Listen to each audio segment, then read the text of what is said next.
Hello, guys, and welcome back to Adulting But Not Really with your host, Lucia Medina.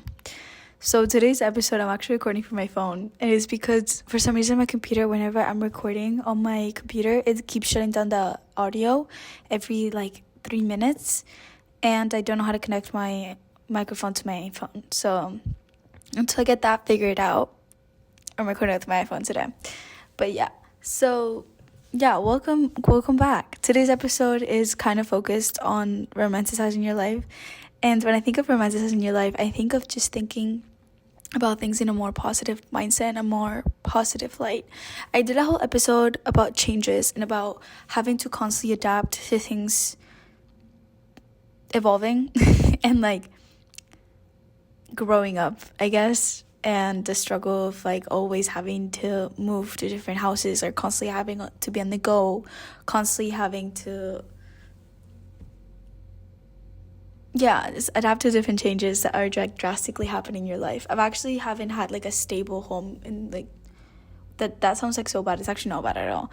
I have a stable home. I just mean a place that I have my things there the entire year, 365 days a year. I haven't had that in 2 years. Currently my personal belongings are all in boxes in London, and then I have 2 suitcases with me for 5 months. And right now I'm in Boston. This is probably gonna be the last episode I record in Boston because I have to go to Miami a week early. It's really not anything shocking. It's just that I finished classes physical classes finish a week earlier than I thought. And I was just gonna chill around here, and because I like Boston, I was just gonna hang out around. But my parents are going to Spain, so I need to dog sit. So it's either my dog is with a dog sitter, or I come back and I take care of Lola. So I'm just gonna come back a week earlier, live my best life, be with Lola, hang out with friends. I'll just live my best life for a week in Miami, extra, and then however long my visa process takes, I'll be in Miami. But yeah, so that's a little update on life. I am currently exhausted. I've had such a long day. It's actually the first day. I actually thought it was crazy. It's actually the first day in 2 months that I'm completely by myself from day to night. And it's because my roommate Regina is in the DR right now, and I stayed behind, and I had a friend coming to visit me this weekend, and it's been super fun. And actually 2 friends coming to visit me this weekend. Going back to the whole point of the episode. So romanticizing your life. So the other day I was actually talking to my long distance friend Fernanda, and she was sending me back and forth voice memos and talking about how oh my god, you look like you're having so much fun in Boston, or oh my god, you look like you're always on the go, you're always been on the go, you've always had such a fun life. Or she was kind of hyping up my life. And I have a photo dump Instagram account where I just photo dump weekly or by day pictures. Sometimes whenever I have too many pictures I want to dump there, because my phone has I've always had a problem. I generally think I do something wrong with my electronics, but I always have a problem that I ran out of storage all the time. I run out of storage. I take pictures of everything. I take videos of everything. I just having memories, and most of the time I have to delete half of those pictures and half of those videos because my phone just shuts down all the time. So I just photo dump all of my favorite memories into that account, and only 60 people follow it, and I just dump everything there. And it's good for me, so I can keep my memories there, and I can have pictures and progress of how my life has evolved in there, but also good to share with friends, long distance friends, for them to catch up with what's going on in my life. I told you, I was yeah, but those photo dumps are very romanticized parts of my life. I literally go on my camera roll, and that's a highlight reel of my camera roll. And yes, I also have so much that I'm doing, quote unquote, but half of those pictures is me at the park reading. Half of those pictures are solo walks that I've done by myself. Half of those pictures are me going to the cafe by myself, doing things by myself. Yes, I have parties that I go to with my friends. Yes, I have fun things that happen between me and my roommate that I videotape. Yes, I have really funny quotes that I write down on my notes app for my friends, and I share them. But most of those things are because I put myself in the mentality of, I'm in Boston.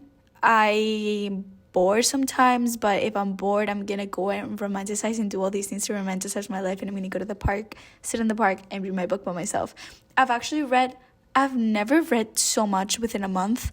I've read 3 books in the past 5 weeks that I've been here, because I generally go to the park every day and I read. And I do that by myself. sometimes with my roommate, most of the time by myself, if I'm being honest. I just love going to read.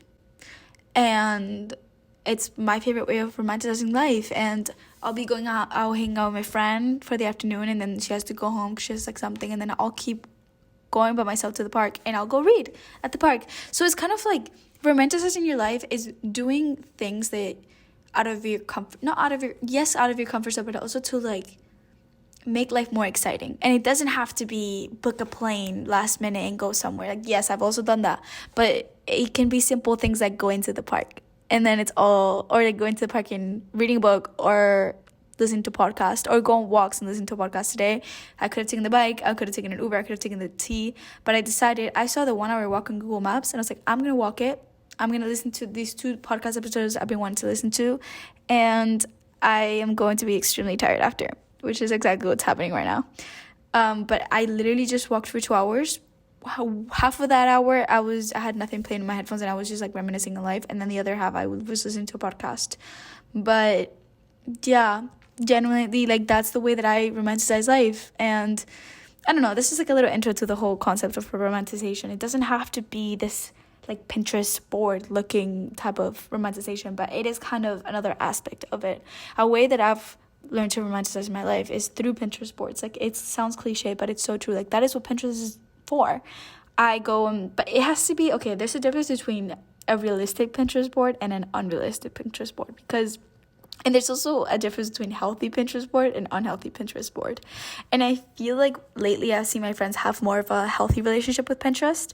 But growing up, I remember in high school, it would be so unhealthy, because and I was guilty of this too. I think it's just society and girls. But half of my Pinterest boards and half of my friends' Pinterest boards were like skinny ass like girls showing up on your Pinterest and being like, that's my inspiration. And it would be, half your Pinterest board would be more of like body inspirations and all these like really quote unquote cute outfits, but it was just a girl with low-waisted jeans and like really thin hips and like abs and really small. And then it'll be like how to lose weight in 5 days, and it'll be a whole Pinterest board about that. And oh my god, you should drink this to lose 5 pounds in, I don't know, 10 days. And I remember my friends and I's Pinterest boards looked like that in high school. And it's so toxic that it used to be like that. Now it's so much more healthier. My relationship with Pinterest is so much more healthier. And I feel like most of my friends are too. I don't know if that just comes with an age and maturity levels, or like maybe society has shifted a little bit and that's what's happening with everyone. But lately my Pinterest boards tend to represent a more healthy lifestyle, and a lifestyle that seems more realistic. It's more pictures of people running. It's more pictures of like pretty houses by the sea.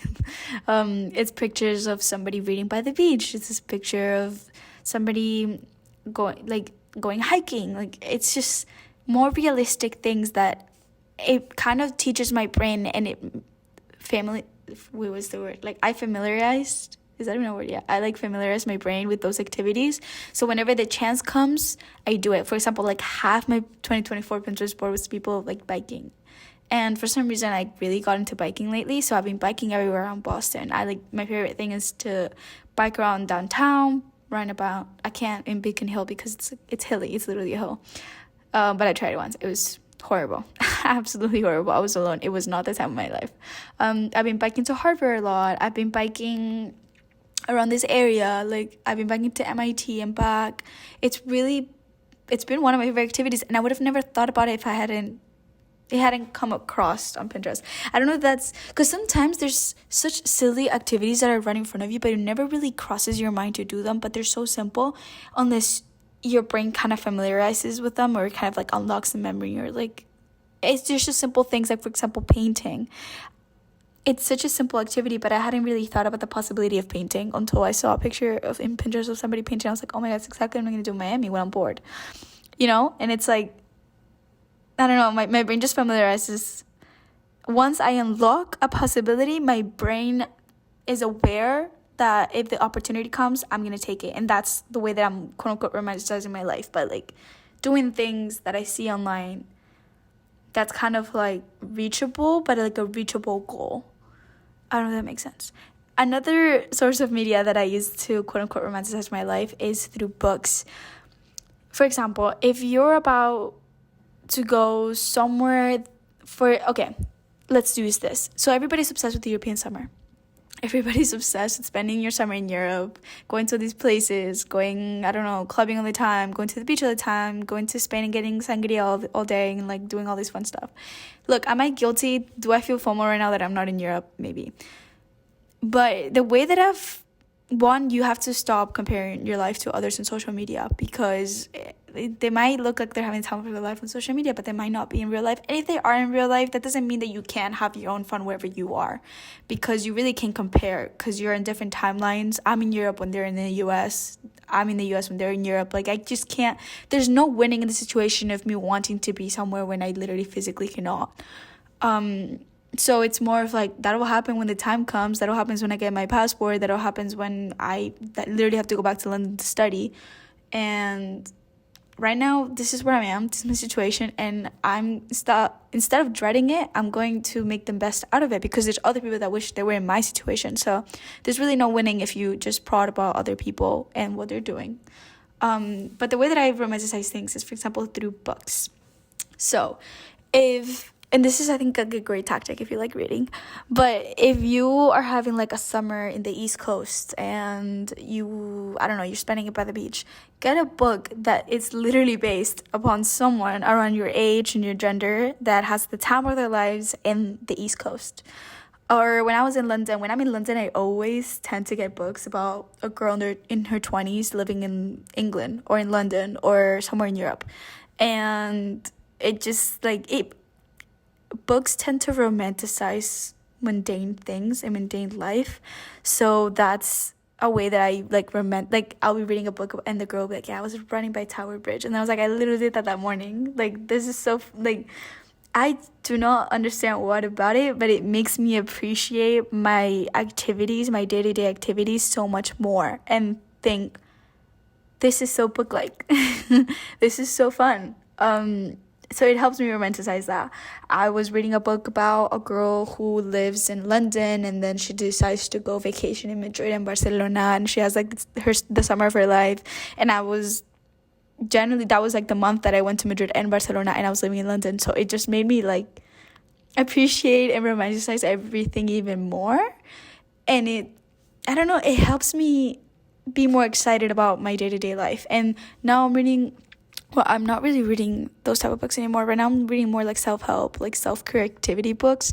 But the next book that I'm reading, it's based upon someone who's from Spain and moves to the US. So it's kind of romanticizing my situation.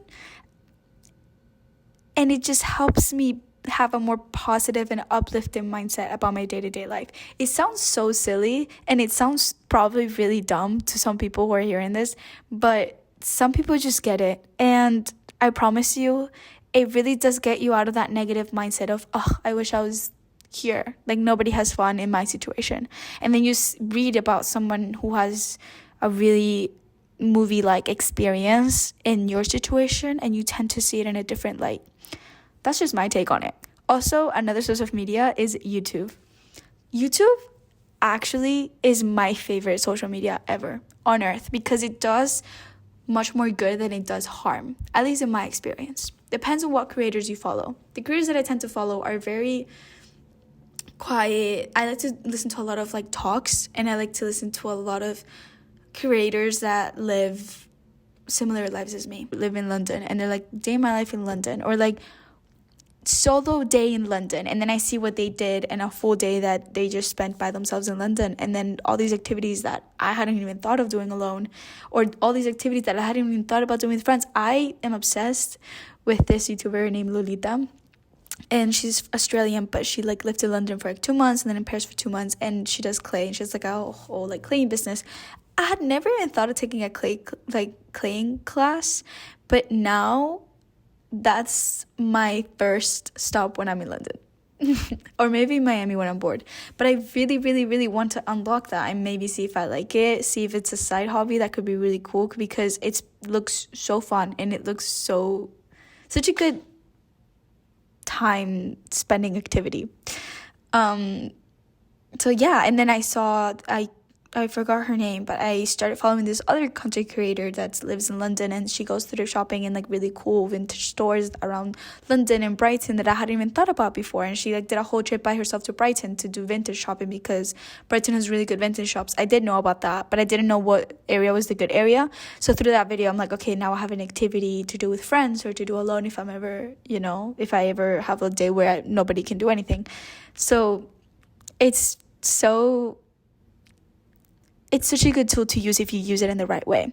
And this comes to my point of, I don't know if people are aware of this, but I had a really intense YouTube channel phase where I posted videos weekly for like 3 years, and then I stopped, and then I did 2 years, and then I stopped. Anyways, and I have all those videos privated on YouTube, so I still have access to them. And every couple months I look back to them and I'm like, and I like to be so proud of my work because I actually did really good editing back in the day. I had like Final Cut Pro and everything, and I like did really well editing. I'm not gonna lie, I'm like really proud of those videos, and they're all privated right now. And honestly, sometimes I unprivate them. So if you ever see a video like pop up like randomly in my like video section, it's definitely because I had a little moment where I was like too proud of that video and I just decided to make it public. I've done that like 3 times already this month and then I private them again because I don't know, I get scared. But those videos are literally, I hadn't realized while filming them or while I edited them that it was romanticizing my life.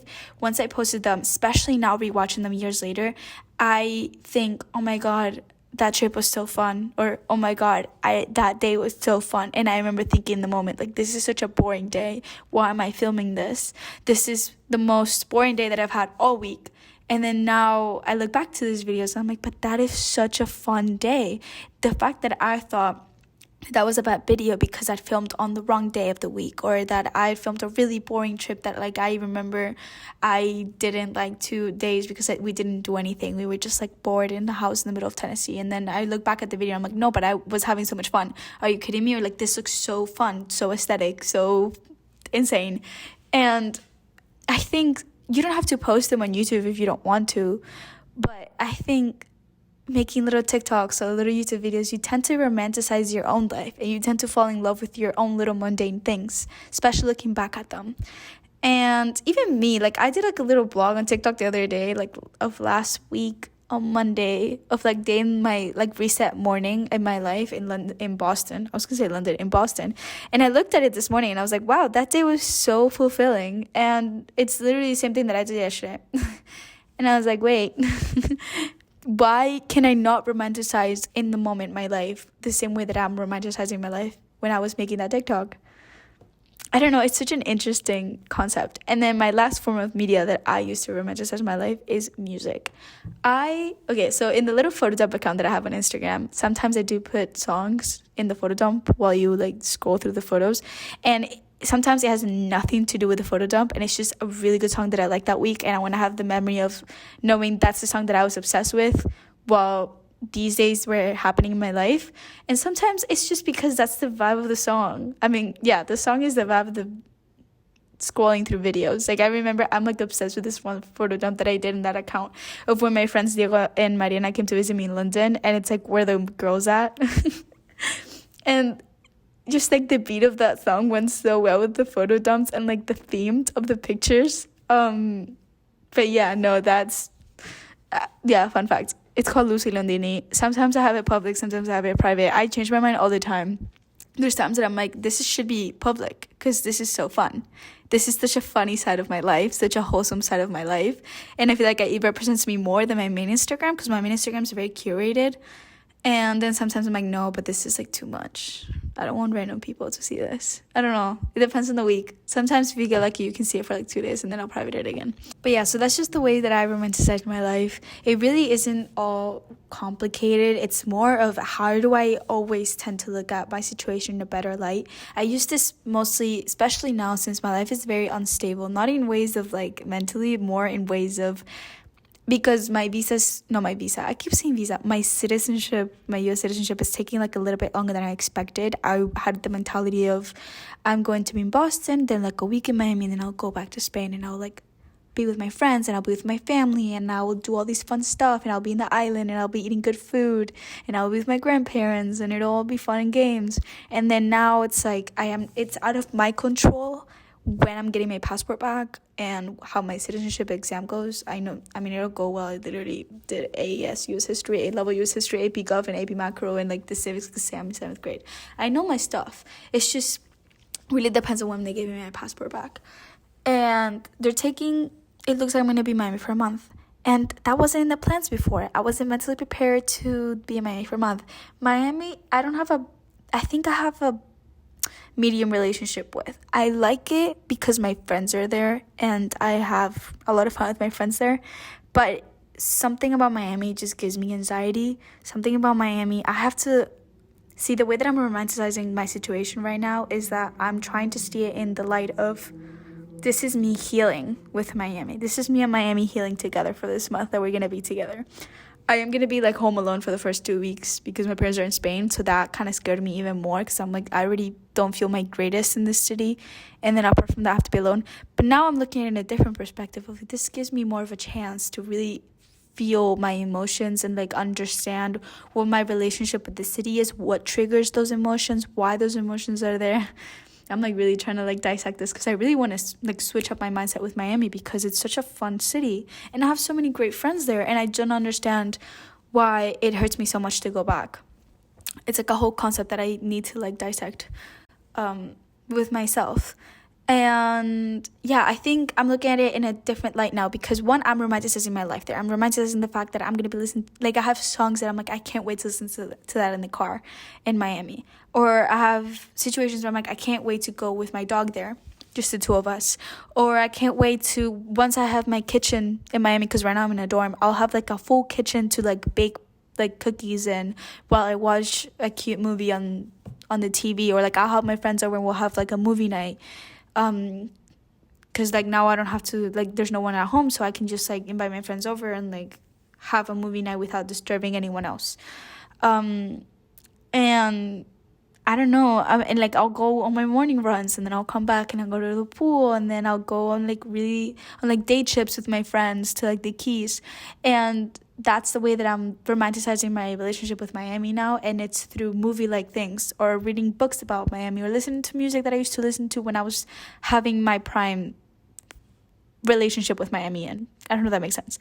But yeah, that's just because at the end of the day, if you can't control something, if you can't control your situation and you're constantly wishing to be somewhere else, it's really not going to help you out long term. So the way that I do it is that I try to watch YouTube videos about someone having fun in Miami or watching back to my YouTube videos of my life in Miami when I was growing up there. So yeah, that's it. I'm gonna stop talking because it's been a long episode and I think I really did cover everything. So hope you have an amazing day. Hope this episode helped in some way or another. I'll see you guys in my Miami apartment next episode. Hopefully it'll be more tan. I might chop off my hair too. I don't know why. I'm feeling funky and like chopping off my hair for the summer and letting it just grow back through the winter.